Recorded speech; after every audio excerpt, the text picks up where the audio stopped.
चाय बेचने वाला ढोंगी है, ये चाय नहीं बेचता है, चाय बनाने तो आता ही नहीं है, तो चाय बेचेगा कहां से? जो रोजगार है उसको भी खत्म किया जा रहा है।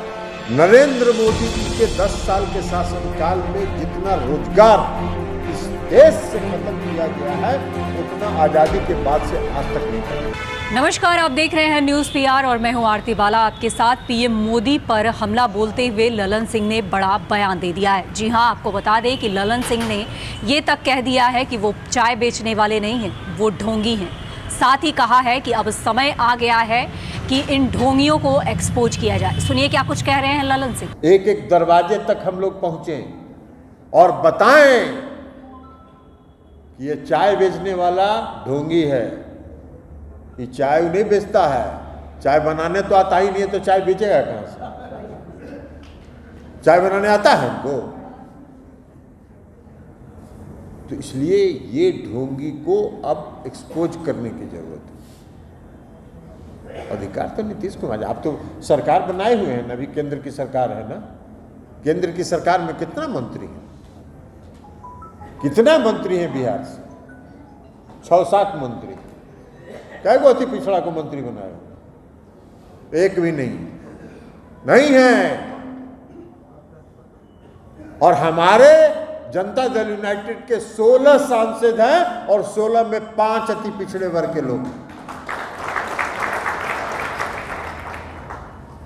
तो ये है नीतीश कुमार जी की सोच और ये है आपकी सोच, दोनों में आसमान जमीन का अंतर है। तो इसलिए साथियों, आज आप इस पार्टी में शामिल हुए, इसलिए आपका हम हृदय से स्वागत करते हैं। चूंकि अति पिछड़े वर्ग का हितैषी, महादलित वर्ग के हितैषी अगर कोई है तो उस व्यक्ति का नाम नीतीश कुमार है। और बिहार में नहीं बल्कि पूरे देश में अगर कोई सबसे बड़ा हितैषी है तो वह है नीतीश कुमार। और नीतीश कुमार जी के रहते अति पिछड़े वर्ग को जो नीतीश कुमार जी ने सशक्त किया है, महादलित को जो नीतीश कुमार जी ने सशक्त किया है, महादलित वर्ग को जो अधिकार नीतीश कुमार जी ने दिया है, अति पिछड़े वर्ग को जो अधिकार नीतीश कुमार जी ने दिया है, उस अधिकार में, उसके सम्मान में और वृद्धि होगी। कोई घटना तब तक नीतीश कुमार है तब तक कोई सवाल नहीं। इसलिए आपको निश्चिंत रहिए, आप अपने हित के बारे में मत सोचिए, आप कभी अपने हित के बारे में चिंतित मत होइए, क्योंकि आपकी चिंता करने वाला एक व्यक्ति है बैठा हुआ।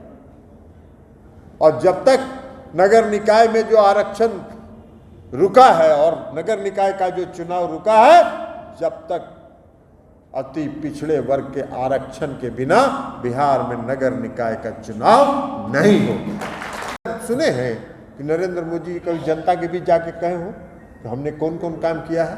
नहीं, कोई काम का चर्चा नहीं होगा। देश में महंगाई बढ़ रही है, देश में बेरोजगारी बढ़ रही है,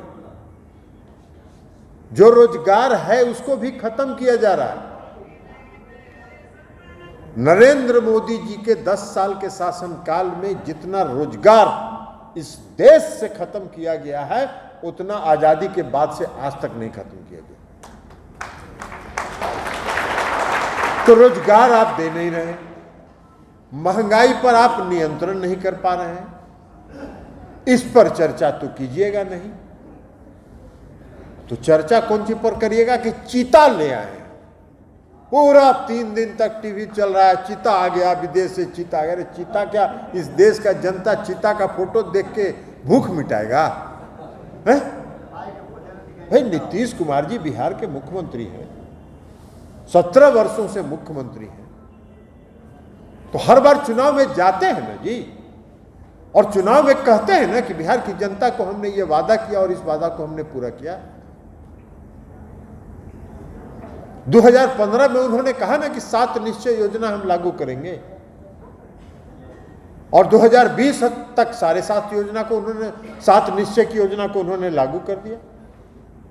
2005 में उन्होंने कहा कि हम न्याय के साथ विकास करेंगे, तो न्याय के साथ विकास उन्होंने करके दिखाया। पटना के गांधी मैदान में उन्होंने कहा, बिहार में बिजली की स्थिति बहुत खराब थी उस समय, पटना के गांधी मैदान की आम सभा में उन्होंने कहा, झंडा फहराते हुए, और ये कहा कि बिजली में अगर दिखने वाला परिवर्तन नहीं हम कर पाए तो हम चुनाव में जनता से, बिहार की जनता से वोट मांगने नहीं जाएंगे। ये साहस है क्या किसी भी मुख्यमंत्री को? कोई भी राजनेता ये साहस करता है कि अगर हम नहीं कर पाए अपने किए गए वादे को तो हम वोट नहीं मांगेंगे? नरेंद्र मोदी ये कभी कहते हैं कि हम जो वादा किए थे देश की जनता को वो हम नहीं किए होंगे तो हम वोट नहीं मांगेंगे? और भाई आप तो कहे थे कि हर गरीब के खाता में 15 लाख 20 लाख पहुंचा देंगे, कहे थे कि नहीं कहे थे? अरे कहे थे कि नहीं? रामकुमार मंडल जी आप तो घूमते थे ना जी, कहे थे कि नहीं कहे थे? वो कहे थे ना कि हर साल 2 करोड़ लोगों को रोजगार देंगे। तो 10 साल हो गया उनको, 8 साल अभी हुआ है, तो 16 करोड़ लोगों को रोजगार मिलना चाहिए, क्योंकि भारतीय जनता पार्टी को तो वहां से गाइड करता है आरएसएस। तो ये उनके जो गाइड करने वाले जो कंट्रोल टावर हैं, वहां से ये खबर चला कि अब आरक्षण व्यवस्था पर पुनर्विचार की जरूरत है। पूरे देश में कहीं है क्या अति पिछड़ा वर्ग? नहीं है, बिहार में। और ये किसकी देन है? किसने दिया? जननायक कर्पूरी ठाकुर जी ने। पहली बार जननायक कर्पूरी ठाकुर जी ने 1978 में अति पिछड़े वर्ग को चिन्हित किया और राज्य सरकार की नौकरी में आरक्षण दिया। तब से अति पिछड़ा वर्ग का। और 2005 में जब मुख्यमंत्री नीतीश कुमार जी बने,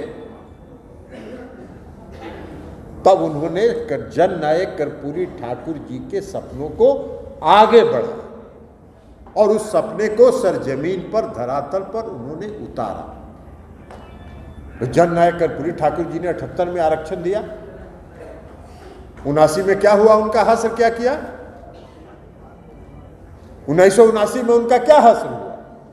इस भारतीय जनता पार्टी को, उस समय का जनसंघ था, उस समय भारतीय जनता पार्टी नहीं थी, उस समय जनसंघ था, और जनसंघ के लोगों ने जननायक कर्पूरी ठाकुर से समर्थन वापस लेके उनको मुख्यमंत्री के पद से हटा देने का कहा।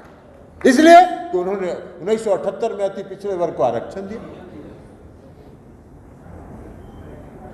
तो ये इनका चरित्र, कहीं से भी इनको आरक्षण से कोई लेना देना नहीं।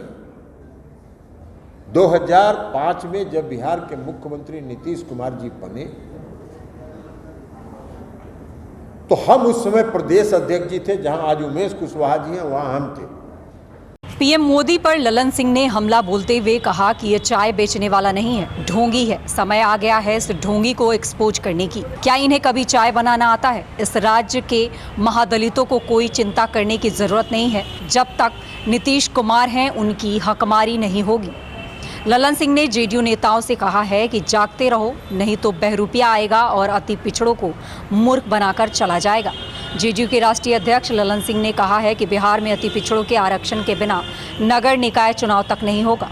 तो सुना अपने ललन सिंह ने बीजेपी को बहरूपिया बताते हुए ये तक कह दिया है कि अब लोगों को सावधान रहने की ज़रूरत है, क्योंकि ये बहरूपिया अलग अलग रूप बनाकर बिहार में आएंगे और लोगों को बेवकूफ़ बनाएंगे। ऐसे में बेवकूफ़ बनने की ज़रूरत नहीं है, लोग जागरूक रहें, तभी इनका सफाया हो पाएगा।